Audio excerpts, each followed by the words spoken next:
Welcome to This Medical Life podcast. These are the stories of medicine with Steve Davis and Dr. Travis Brown. This is the story of Paralympics, Taekwondo and CTE.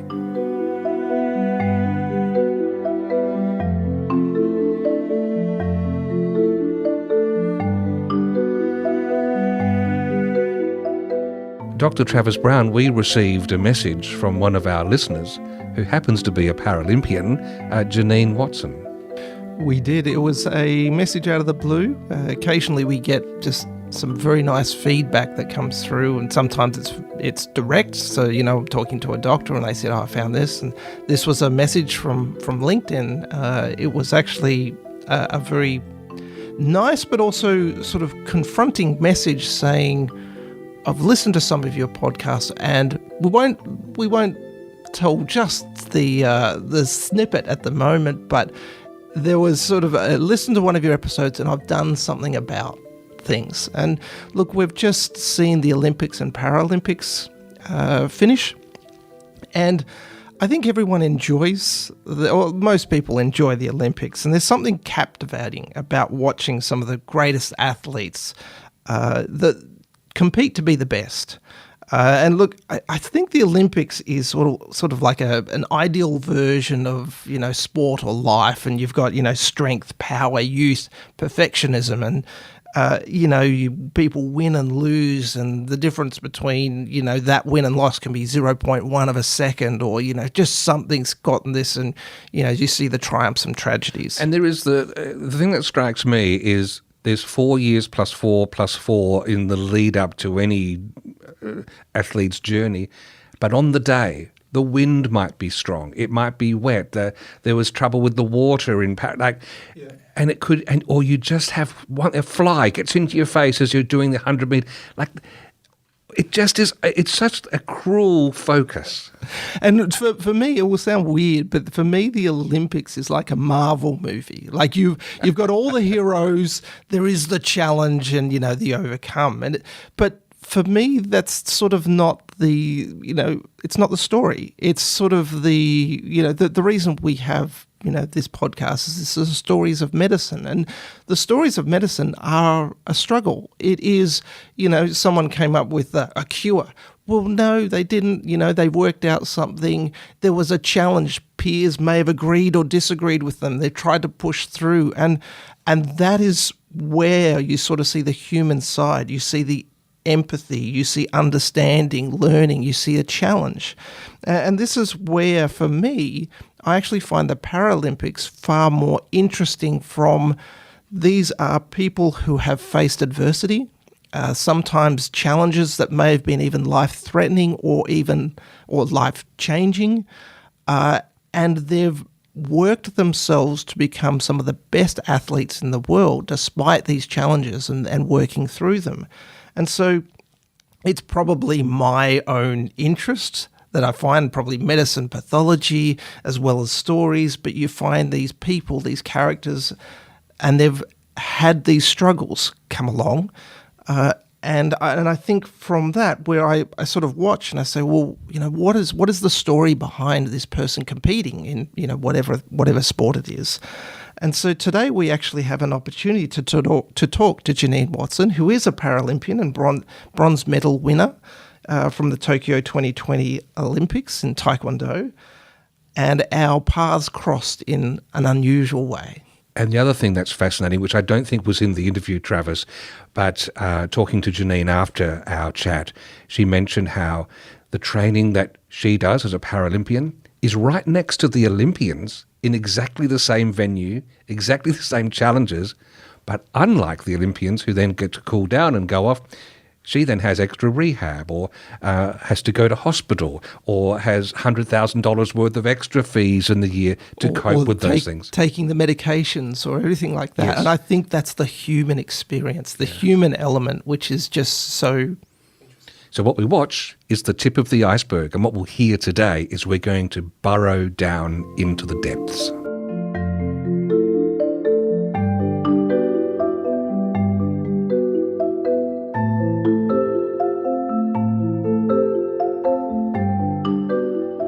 Janine Watson grew up in a small rural town in southwestern Queensland and was heavily involved in community and representative sport, leading to a career in exercise science and secondary education. At the age of 25, Janine was diagnosed with multiple sclerosis. Shortly afterwards, she decided to take up taekwondo and won her first Australian championship within 9 months. By 2015, Janine's MS had progressed to the point where she was no longer able to compete safely against able-bodied athletes, so she focused on the pumse side of the sport, which is techniques using clinical precision, power and poise, where she won 3 consecutive World Taekwondo Championships between 2015 and 2019. In Tokyo 2020, Taekwondo made its debut, and Janine became Australia's first ever Paralympian to compete in this event and won the bronze medal. And Janine is our guest on This Medical Life podcast. Janine, welcome. Good morning. Thank you for having me. Janine, with that background in fighting, we're going to be on our best behaviour with you this morning. It's an incredible story, but can you just take us back to that pivotal moment, the time when you were diagnosed with multiple sclerosis? Yeah, when I was diagnosed with multiple sclerosis, I was a high school health and physical education teacher out in southwest Queensland. So summers were getting up to about 40 degrees and you're outside for most of the day.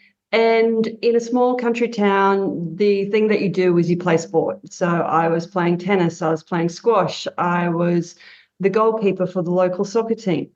And what I started to notice was that I was getting some blurry vision and I was getting then double vision and then it would go black. So if you're a goalkeeper for soccer and you have 2 balls coming at you at the one time, it's a little bit more challenging. This was going on for a while and it only ever happened while I was playing sport. So for me, I wear contact lenses because I'm short-sighted. So I thought that sweat must have been getting into my contact lenses and that's what was causing them to go blurry. One weekend I had an important soccer carnival where we were playing about 8 games or so. So I went and saw my optometrist and I explained to her and I said, this is what's happening.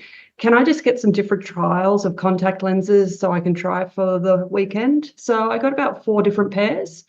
The first game, the first pair of contact lenses, same thing happened. Second game, second contact lenses, same thing happened. Same for the third. The fourth game, I decided, look, I'm only a little bit short-sighted. I'd rather see a slightly blurry ball than 2 balls coming at me. So no contact lenses at all, and I still got the double vision. That's what I call my oh shit moment. I remember going back to the backseat of my car and lying down and crying my eyes out because I knew something was wrong. I then got back home and a couple of days later actually got knocked out in a soccer match. So as I was diving for the ball, I got kicked in the head and got knocked out. And my sight just completely went, did not come back at all. We were taken by ambulance to the hospital and again, a rural small hospital, only one doctor on at that time. And he said, go home and sleep it off. You'll be fine. Oh. I was lucky enough that I had a friend who was a nurse and she said, do not sleep. If anything at all, come back and see me rather than the doctor. Took about 2 days for my sight to come back. Fully. So straight to the GPs and I basically threw a little tantrum and said, something is wrong with me. We need to do something now. Refer me to a specialist. I need to get this checked out. The earliest I could get into a specialist was 6 months' time. So they said, well, we'll drive you you can get an MRI. That was a 2-hour drive away. So I got an MRI and I waited for the 6 months to see an ophthalmologist. In that time, my vision got better. So as you do, you go, well, the symptoms got away, my vision's getting better, everything must be okay, but I'll still keep the appointment with the ophthalmologist. Didn't get any results from the MRI. So as most people go, no news is good news because you think, well, if it's something bad, then the doctors are going to ring me up, but no news whatsoever. I had my ophthalmologist appointment And he looked at everything and he said, your eyes are fine. He said, there's nothing wrong with them. He said, have you had any scans or tests or anything? And I said, I've had MRIs, but I don't know the results. And he's like, how do you not know the results? And I said, well, they didn't tell me. So he said, I'm going to go get them. So off he went, and he came back and he was almost white. And he just said, I'm really sorry. I've never had to do this before. I'm not quite sure how to do this. He said, your MRIs are absolutely full of lesions. I can see over 20 lesions in the brainstem, in the cerebellum, in pons, cerebrum. They were everywhere. And he said, I think you might have MS. From that, I didn't go home. They put me straight into hospital into Brisbane. I had a lumbar puncture to confirm the MS diagnosis. Do not recommend a lumbar puncture. That was probably the worst thing that I've had, and I've had a lot of things happen in my time. And then straight on to the high-dose steroids to try and reduce the inflammation as much as possible. The diagnosing neurologist at that time, she said to me, without treatment, you're looking at being a full-time wheelchair user in 5 years, probably a vegetable within 10, and yeah, probably 40 is going to be your life expectancy. My recommendation is just to go home and make yourself comfortable. So that was my experience for my diagnosis for MS. I didn't go home and make myself comfortable. I went straight back to work. This is an incredible story. There's so many things that are going on at this. I'm struggling a little bit to understand. I mean, do you remember much about the conversation at the time, or do you just remember hearing, like, clearly those words where you said there, I've never had to tell a patient this. It's sort of like, oh, okay, this is an admission by the doctor. But do you remember much about? Did you ask much about multiple sclerosis or anything like that at the time? I had a sneaky feeling beforehand that MS was possibly one of my outcomes because I had that 6-month wait. Having a degree in exercise science, I did neurology at a couple of subjects at university, was a biology teacher. So I thought it could be an aneurysm, it could be tumour, so it could be cancer, or it could actually be MS. So I was actually getting my old university textbooks out and looking through and going, what possibly could it be? To me, the MS diagnosis was the worst case scenario. I thought brain tumour, aneurysm, cancer, we can treat that, we can do surgery, we've got chemotherapy, or I'll go quickly. I thought going quickly would be a good outcome. What I didn't want was MS, which was a slow degenerative disease with no cure whatsoever. To me, that was going to be death by 1,000 paper cuts. Each and every day, something taken away from me. So that was my worst outcome. You said you pretty much then got the news, went out of hospital, and then went back to work. Was this ignoring anything? Was this just overwhelmed? What kind of a response? What was your initial response then? I think initially with anyone who gets a diagnosis that is life-changing, you do actually go through that grieving process. And the first part of any grieving is that you just don't believe it. You want things to continue the exact same way that they were on. For me, we just built a new house, bills, cost of living 18 years ago wasn't as bad as what it is here, but it was still, I was 25 years old at the start of my career. I went, I've just got to keep doing my everyday stuff. Of course, mentally, that grieving process. So I went into Great Depression because you end up thinking there's no hope for me. And when the neurologist said, go home and make yourself comfortable, there's nothing we can really do, it sort of takes that hope away from you. I never saw that neurologist again. It was a case of I need to find another neurologist, and I need to find a neurologist that will support me in wanting to live my best life, whatever it was going to be. So with that grieving process, you then go through to acceptance. And I accepted this is what's going to happen. And if I'm going to be around until I'm 40, then let's make the most of it. I didn't quit my job and go traveling the world or do anything. I'm still responsible, but it's like you can still set yourself goals. And I decided to pick the most ridiculous and challenging goal, which I thought I would never, ever achieve.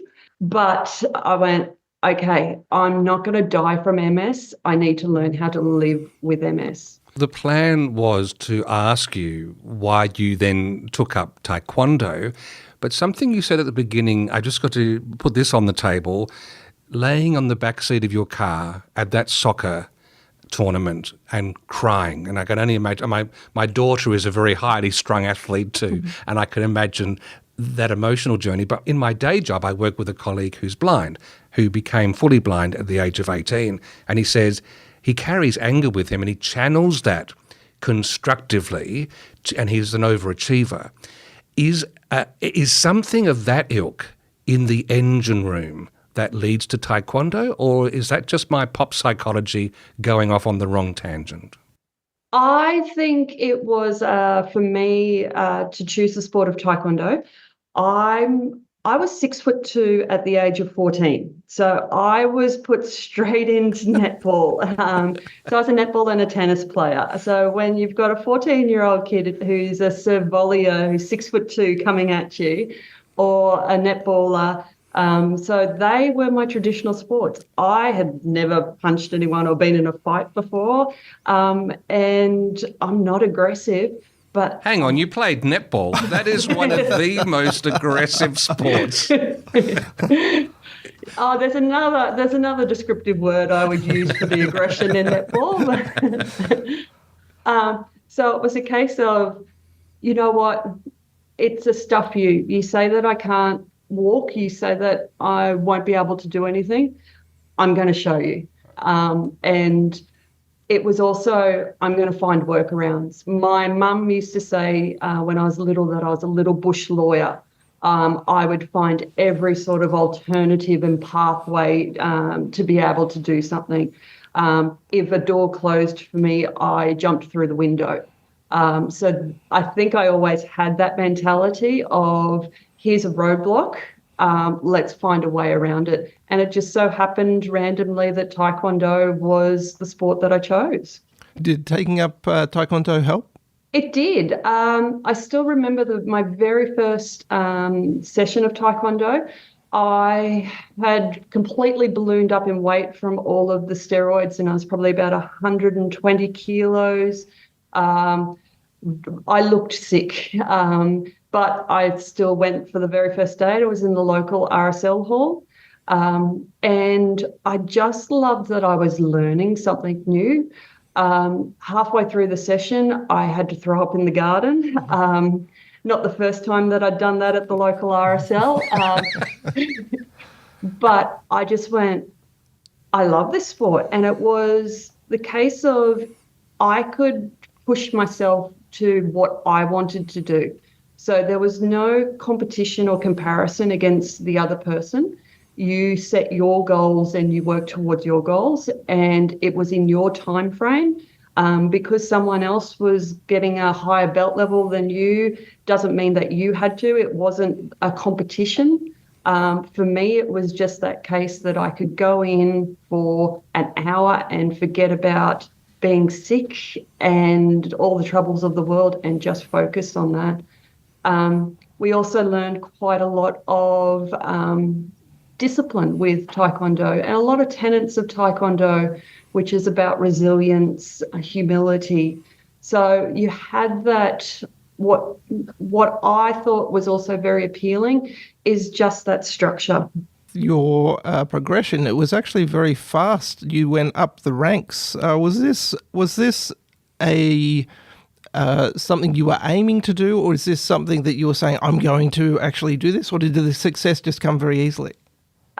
Success came very easily. I say to people that at the age of 26, I found that I had an uncanny ability to knock someone out by kicking them in the head. I can't touch my toes. So I've found out later that I've got 2 lower vertebrae which are fused, which means I don't have that back flexion to be able to touch my toes. But I have very flexible hips and could easily kick someone in the head. So this was actually fun. To me, it was never a fight or aggressive. It was tactical. It was almost like a chess game. And I would set people up to kick them in the head. And it was very difficult for them to kick me in the head because I'm 6'2". So sometimes I was fighting people who were 5 foot, unfortunately. So I really liked that tactical aspect of it. The same with all other sports that I played. I was never the fastest person. I hated running, but I loved that tactical side. So in soccer, being able to talk to my teammates because I could see where the ball was coming and to direct them down the field to be able to do it that way. In tennis, knowing how to use the court. So all of that sort of intellectual part of it, Taekwondo then just became another little challenge, which was fantastic. Now, your MS progressed so you weren't able to compete safely against able-bodied athletes. What was happening at the time? Yeah, so I started Taekwondo in 2007. It took me about 3 years to get my black belt, then started to represent Australia internationally. So there was no place for para athletes at that stage. It was just everyone was put in together. So I was competing over in the US, I was competing in Korea, and in 2014, I was competing at the Commonwealth Championships in Scotland. And this was actually the first time that para Taekwondo became available. I nominated for para Taekwondo, but also was fighting in the able-bodied. By that stage, my MS was I had very little feeling in arms and legs. So my feeling is pins and needles constantly, which would then lead to ascending paralysis. So feet and hands would go numb, and then it would work up until I was no longer able to use those limbs. I still had a little bit of vision problems, but it was a lot better than what it was. Heat intolerance. So as soon as my body temperature increases, then it increases the paralysis and quickens that paralysis. Then ataxia was also happening as well. So I was having trouble with balance and coordination, but was still the number 1 fighter in Australia. So in 2014, so I got classified and I couldn't fight for para Taekwondo. They said, we've got no place for you. The only people who want to fight are people who are missing an arm. We've never had a neurological impairment person want to fight para Taekwondo. Terribly sorry, there's no place for you. And I went, okay, that's okay. I'll still fight able-bodied. And they went, what? You're going to fight able-bodied? And I said, yeah, that's what I've been doing the whole time. And they said, no, you're not. They said, you've got way too much brain damage to be fighting in the able-bodied. We are going to ban you. And I went, well, let me fight my last fight. And they went, okay, you can fight your last fight. In that fight, I lost my middle finger. So it was in the 3rd round. We had looked back at the video footage and my right hand got kicked. And you could see in the video footage me sort of shake my hand. And I just kept on going and finishing off the fight. At the end of the fight, I lost that. I looked down and there was blood on my uniform. And the first thing you do is you touch your nose. You're like, did I get kicked in the head? Is my nose bleeding? No, my nose is not bleeding. I looked down at my hand and we wear little tiny fingerless gloves and the glove was just bright red. Okay, something's wrong here. They took me back into the first aid, took the glove off, and my right finger at the knuckle just was dangling. So she had kicked my finger so hard that it had broken through the knuckle and was just hanging by the tendon and the skin. I thought this was fantastic. Like there was arterial spray and everything. Oh my goodness. And the reason why I thought it was fantastic is I have no feeling in my hands. So I was curious as that scientist looking at what's happening and had no feeling. So my physiotherapist next to me, he was almost throwing up, but I'm like, look at how cool this is. They then reattached it with under local anaesthetic that night in Glasgow. That's an incredible story. Given all that, that was your last able-body fight, which is Yep. which is quite a story in itself. You then had to continue with training. You mentioned overheating. Clearly, grip strength and timing of training you've had to modify. What are some of the challenges that you have had to employ with training? So after no longer being able to fight, I took on the Pumse, or the artistic side of it. That was a little bit more low intensity, but I also was picked up by a talent scout to start wheelchair tennis. And in that time period had won 4 consecutive Australian titles for wheelchair tennis. Of course. Tennis, however, is a summer sport down in Melbourne, 40 degrees, could be 50 degrees on the court. And what was happening, particularly on my left side would become completely paralysed. When you've only got one arm in a wheelchair, you tend to just go in circles. So heat was a major factor, and there were quite a lot of competitions where I had to forfeit because of it was just too hot for me. In 2018, at the end, they had the call up. I had the call up and said, Para Taekwondo is now allowing neurological impairments back into fighting because there's no head kicks. You've got 6 weeks of training and then you've got to get to career. So off I went. Again, heat was still a problem for that. And the dream of being a Paralympian was once again on the table for me. So I was then started training at the Queensland Academy of Sport. And because I was a medal chance for Taekwondo, I then had full access to sports scientists, everything. And I had one lovely sports scientist, and he knew my background in exercise physiology, so he knew he had to come with data and evidence. And he would come to my training sessions and he would see how much heat was affecting me. So one day he said, we want to put you in a 90-degree sauna. And I'm like, have you not been watching what's been going on? Like, you see what happens. And he said, hear me out. And he had all the research papers on heat acclimatization. So heat acclimatization is something that almost every professional athlete uses. It's very much like the same as altitude training. So at the Queensland Academy of Sport, we actually have a heat chamber and an altitude chamber. So for our active heating, but we were going to do passive heating. So by putting me into those 90-degree saunas, what was actually happening physiologically is the blood volume was increasing. So it stimulated more plasma cells to develop, which increased the blood volume. More blood volume meant that there's more liquid there to be able to cool the body down if need be. It also meant that heart rate then dropped, so cardiovascular fitness became better because your heart's not pumping as much because there's more volume there. It also then increases the sweat rate. So when we first went into the sauna, I didn't sweat, and they were taking my weight before and after, and I was drinking water still, but they'd measure the weight of my water bottle. You'd assume being in a 90-degree sauna, people would sweat so much that they'd lose weight. I was putting on weight. So my sports scientist went, okay, I'm actually going to go in the sauna with you. He started sweating straight away within a couple of minutes. It wasn't until about 20 minutes or so that I would start to sweat.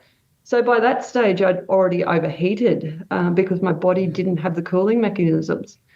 But as I got exposed to more heat, my sweat rate increased from there. So having your sweat rate increase, more blood, and then also the perception of heat. So we worked out, because I would be swallowing temperature thermometers almost every second day to get accurate core body temperature, my core body temperature wasn't increasing too much, but my perception of heat. I'm not exactly sure the details or the specifics of it, but my sports scientist said there's parts of your brain which is like a thermostat. And what's happening, your perception of heat is kind of like when you get a fever. The perception is out of whack.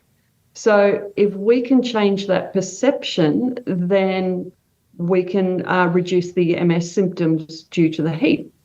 So being in a 90-degree sauna, 35-degree days were cool for me. We also then found out, because it was about keeping the brain cool or thinking it's cool, that I would have slushies. Slushies were my main cooling mechanism. Cooled the core body temperature, but then I would put the slushie on the roof of my mouth and I would purposely give myself a brain freeze. And that actually worked. So my brain just went, I'm still cool. So the sauna sessions you do as a block, usually it's about a 4-week block, and then it lasts for about 3 months, and then you just do some top-ups. So this afternoon, I'm back to doing my first sauna session. It's a little bit early. Usually I start in October for the summer, but we've had some really hot days lately, so starting sauna sessions early. Are slushies on the Medicare schedule? Sounds like a fantastic treatment. I'm sure we wouldn't have trouble getting kids to take it. What was it like in the lead up to 2020 in Tokyo? The lead up for the Tokyo Paralympic Games would be extremely unique, but it was my first game, so I've got nothing else to compare it with. I qualified for the Games on February the 29th in 2020, and then the next week the whole world shut down with that thing called COVID. So for me, the treatment that I'm on for MS, it makes me immunocompromised. I have no B cells. So having no B cells, you've got a virus that's running rampant throughout the world. And for me, we didn't know whether vaccines would be effective or not, just because I don't have the B cells to make those antibodies. We now know that the vaccines have also a T cell stimulation, so I can get some immunity from it, but it's still very, very small. You've then got the games being, are they going to be cancelled? Are they going to be postponed? We don't know. And I have a progressive disease. So for me, it was like, I don't even know if I'm going to be able to get there if it is postponed. So there was a lot of uncertainty around it. Again, I felt safe because all my life I've been immunocompromised. So wearing a mask was not a problem for me. Washing your hands is not a problem for me. Staying away from people who are coughing, not a problem whatsoever. So it was a case of I'm just going to be at home, and we did our sessions through Zoom. Eventually, I was able to get an exemption to be able to train with my coach because I needed to be able to kick people. So we were able to get an exemption to go outside that 5 kilometres from your house to be able to train. Unfortunately, my coach, he became my kicking bag because no one else could train with me. In that time, my symptoms did get worse and I had new symptoms. So the ataxia started to affect my speech and my swallowing. So I wasn't able to swallow properly. I wasn't clearing every time I swallowed, which meant that I was choking. I lost 17 kilos in the 6 months leading up to when I competed because I couldn't eat. I was on thickened fluids, so even water, having the clear fluids, was causing me to choke.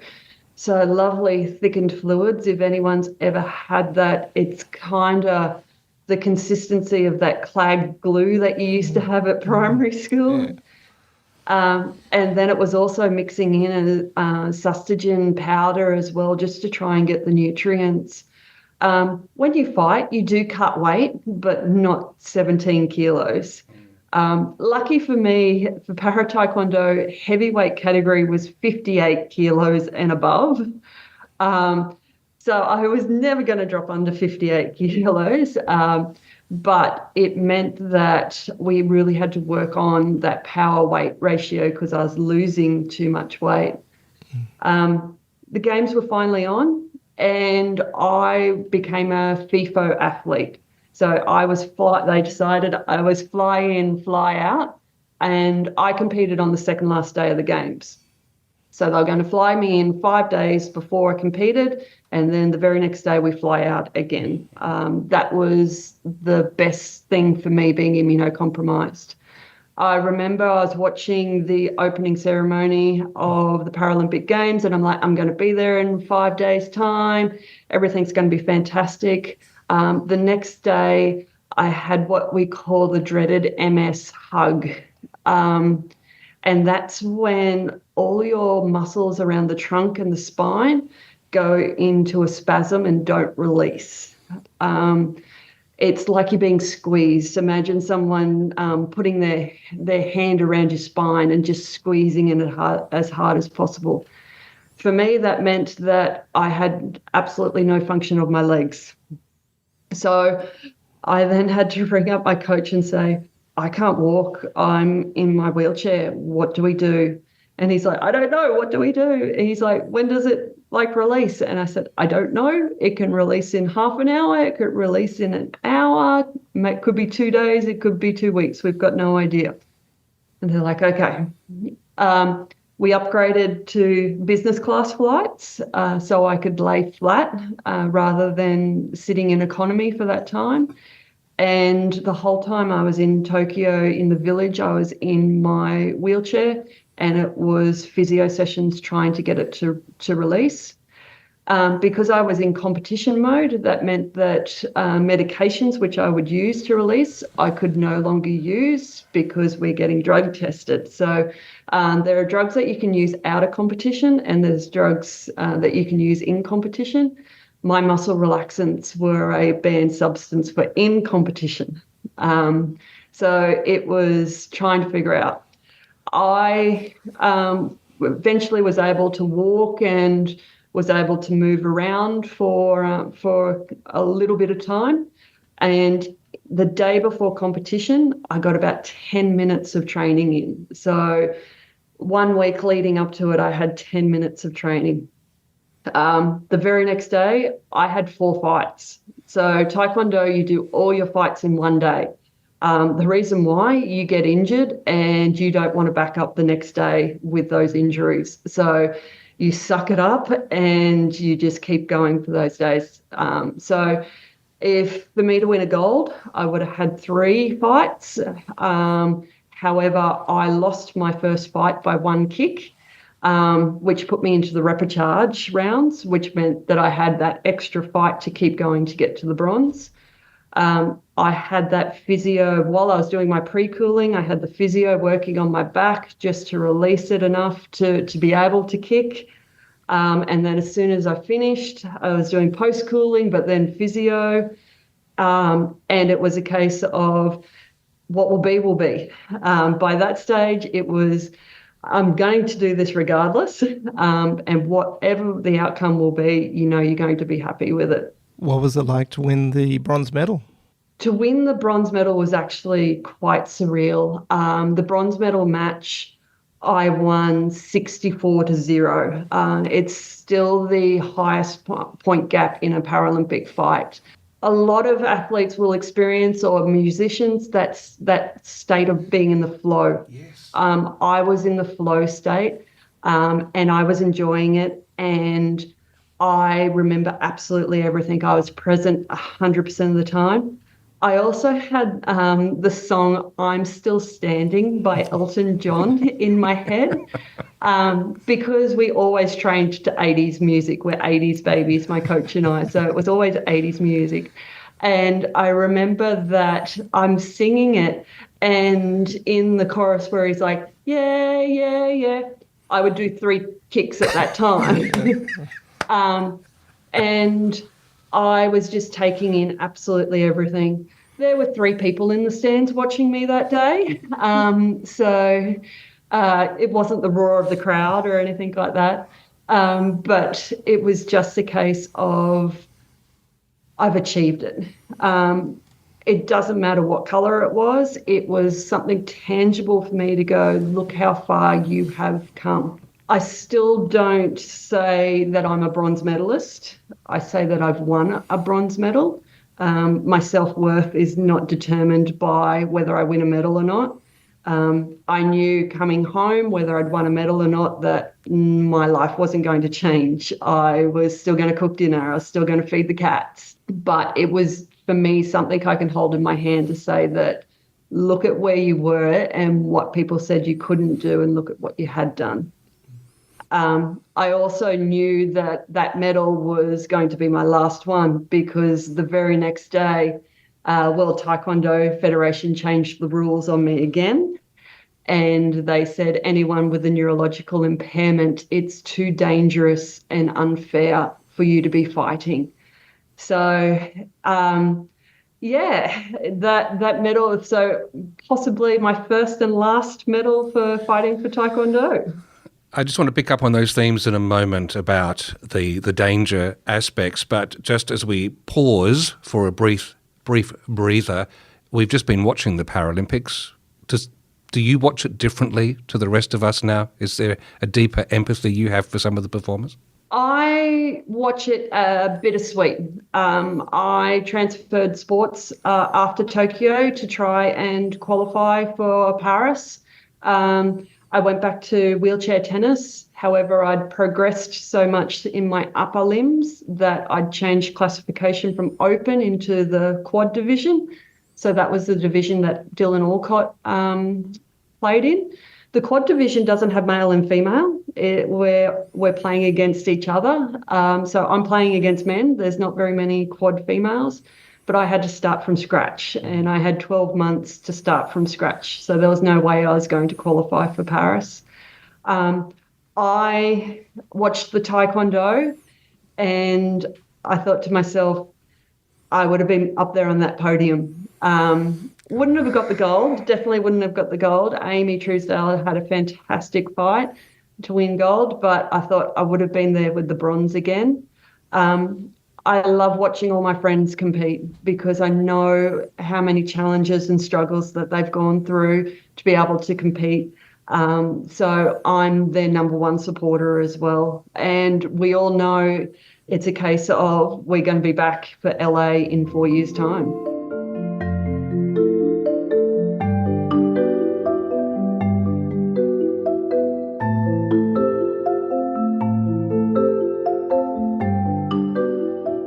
Continuing our chat with Janine Watson. Janine, I was actually quite stoked to hear that you have been listening to a few episodes of This Medical Life in the past, but our paths tangibly crossed recently when you heard our episodes on CTE. Can you tell us about that and what prompted you to reach out? I've been an avid listener of This Medical Life. I think I was recommended it with episode 6 on actually MS, all those episodes ago.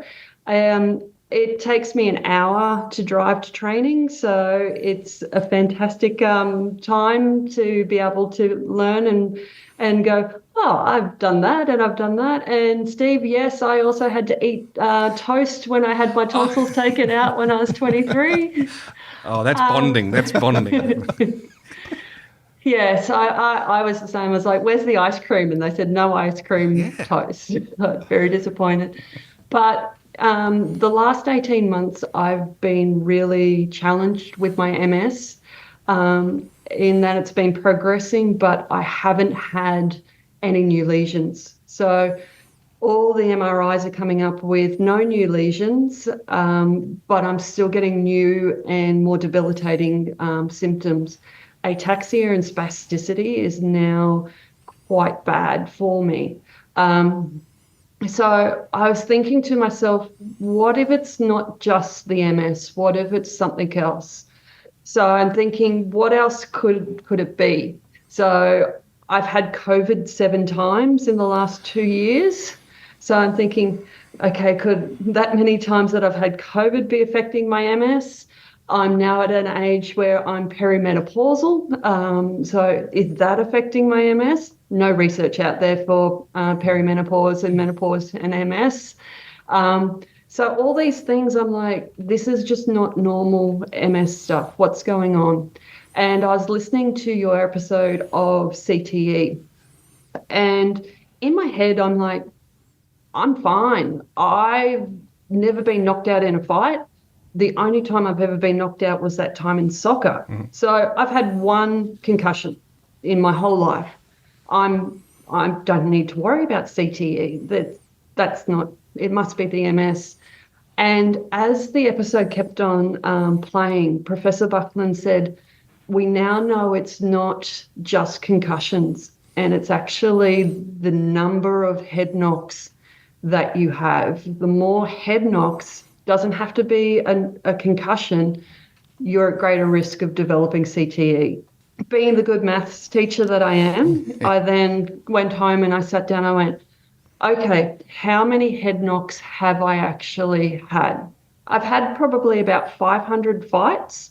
So I thought in that time of 500 fights, you possibly are getting 2 head kicks, which I'd call medium head kicks. It's where you've been kicked in the head and you sort of stumble back a bit, but you go, I'm still okay.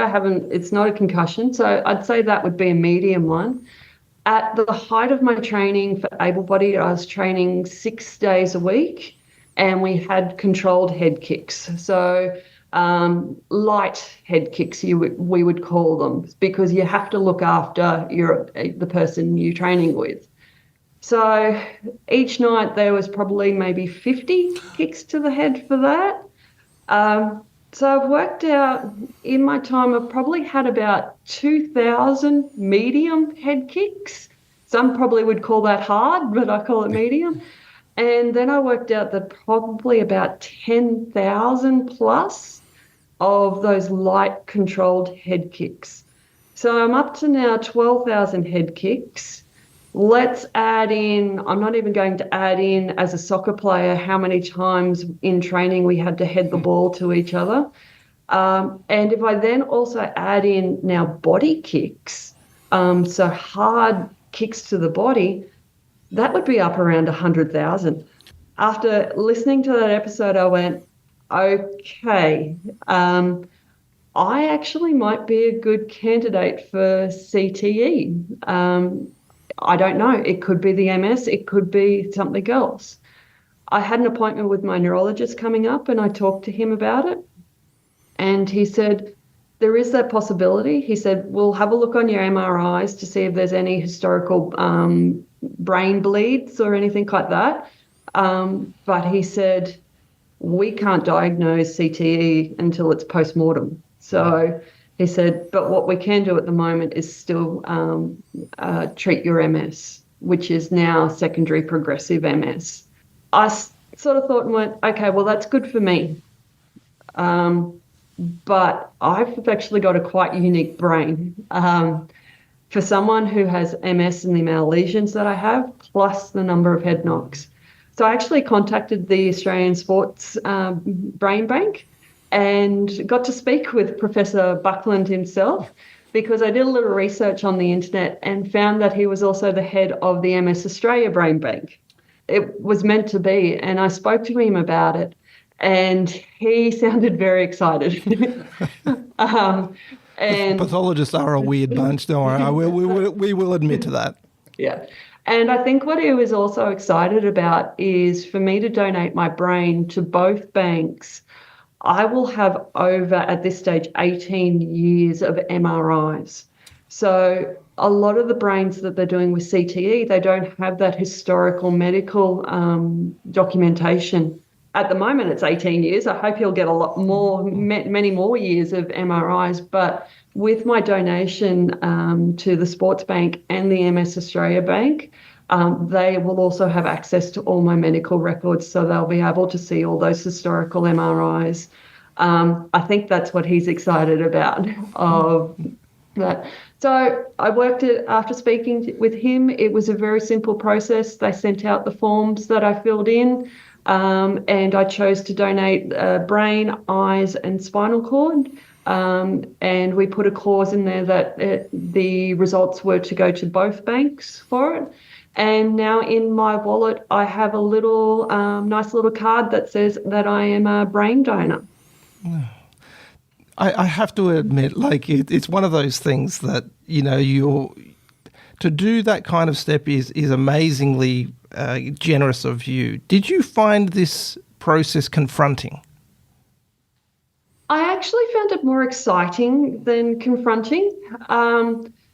Exciting because I actually want to know. Like, I wish that I could be there in the laboratory with them when they're doing and finding it out, and they can go, this had an impact. The World Taekwondo Federation has changed the rules twice on me because they're unsure of the impact the contact has for someone with a neurological impairment. Before this episode, I sort of kind of had a grudge against them for changing the rules because I thought to myself, me getting kicked in the head is not going to stimulate my immune system to create more lesions. Like, they got no idea about MS at all. But they just don't know now with the number of contacts. We've got very, very strict rules for concussion and the time of coming back to training for all athletes with Taekwondo. And I'm now looking and going, is what I've done detrimental to me or not? But if they change the rules and I could go back fighting, I'd do that straight away. It's kind of like you've had something, you've quit something because you know it's going to be good for you, but then you just sneak it again. That would be me. I would be like, I'll just have one sneaky little fight again. But I would never do something like boxing now, like where it is a full force contact to the head. For me, I don't want to do head kicks anymore. I'm very happy to kick people in the stomach. If you come to Adelaide, I'll set it up so you can have a round with Dr. Travis Brown. People would pay to see that. Now, just would you have any advice for other athletes who are concerned or worried about CTE at all? Since the episode and talking with Professor Buckland, I've actually been having a lot of conversations at Taekwondo tournaments, particularly with parents. Parents seem to be more concerned than children. And we start doing head kicks at the age of 12 in Taekwondo. And I sort of I say to them, I said, there's now research. It's not how many knockouts, it's how many times they've been hit in the head. So a lot of coaches also now know this. My coach at his club they're very much rethinking the head kicks in training. Even though we've always worn protective gear, we've always been told that we need to keep each other safe. They're now going, look, we don't actually need to do head kicks for this training session. So they're reducing the number of kicks to the head, just knowing if it is a case of accumulation of head knocks. So the less that they can do, then the safer the athletes are going to be. If an athlete is knocked out and they want to come back early, I'm telling them, don't.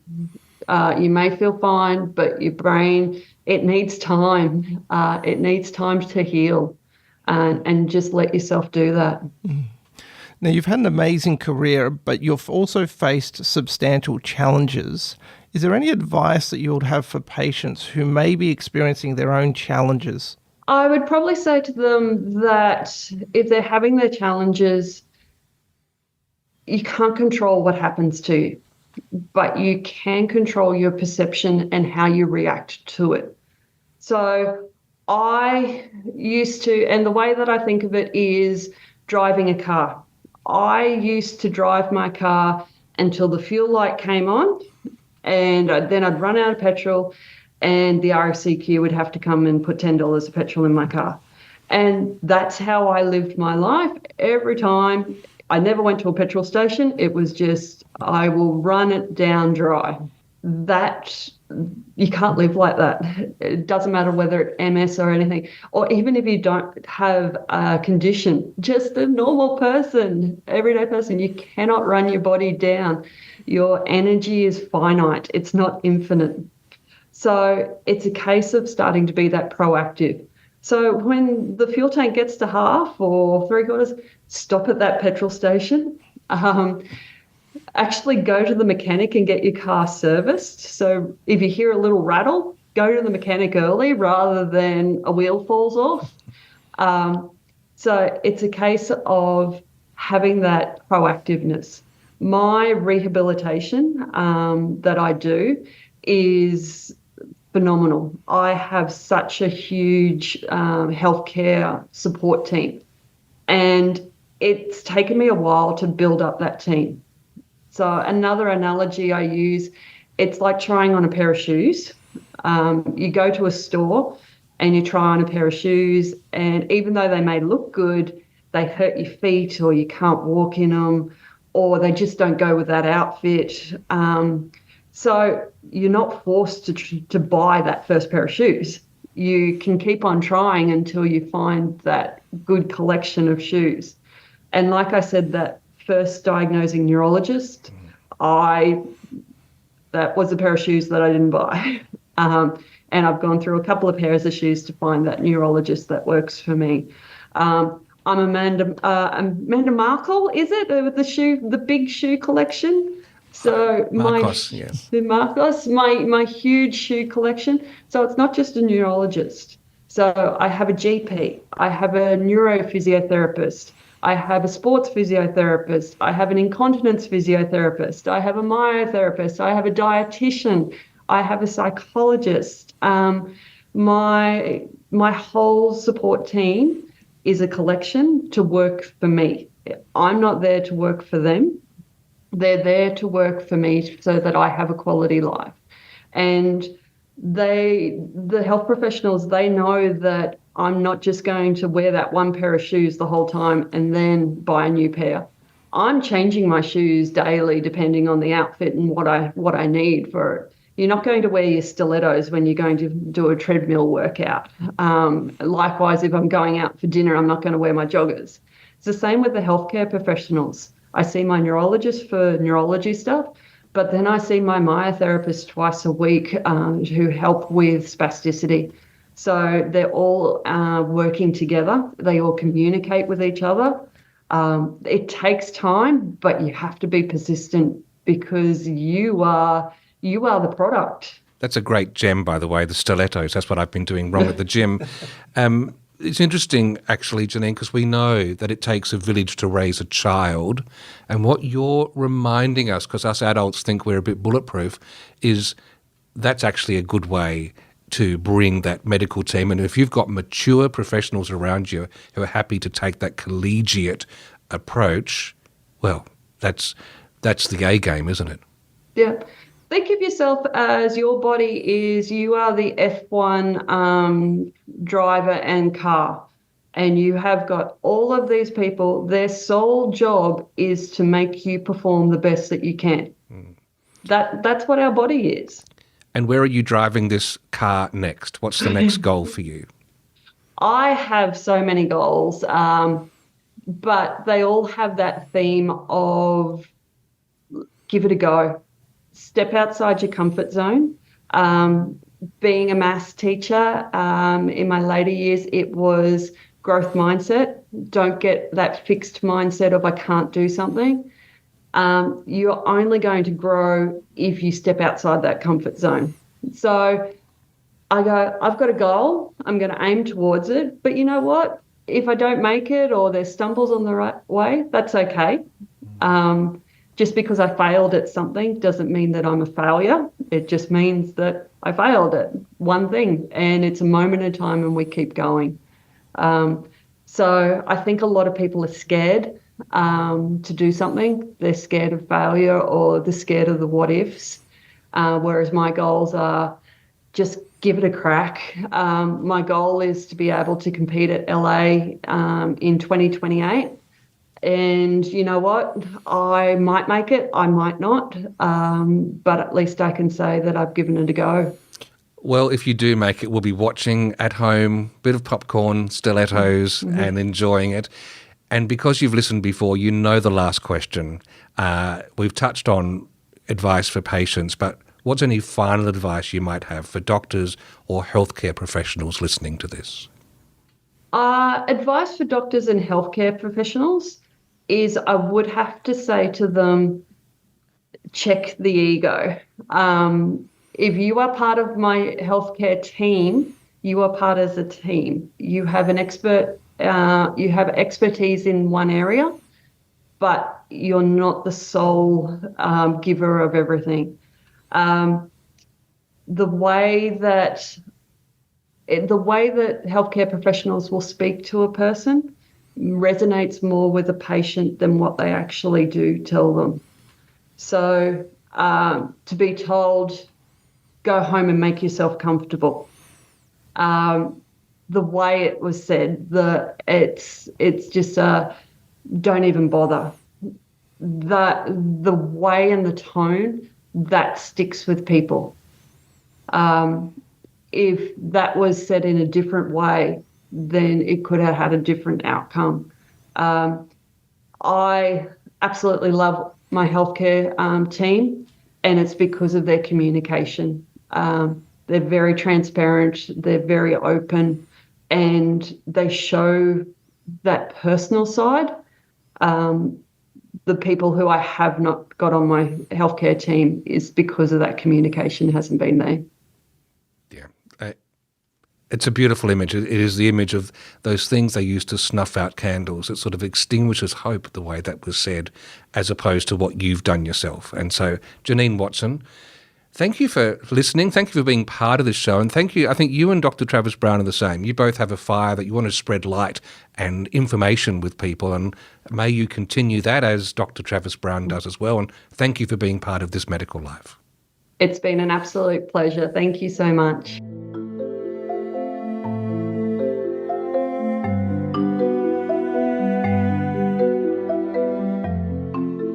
This Medical Life is recorded in the Talked About Marketing Studios in Adelaide.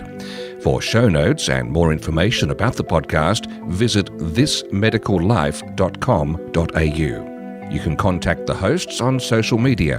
Dr. Travis Brown can be found on X. His username is @DrTravisBrown. That's Dr. Travis Brown. And Steve Davis can be found on LinkedIn. Go to linkedin.com/IN/TheRealSteveDavis. This has been a PathNotes Proprietary Limited production.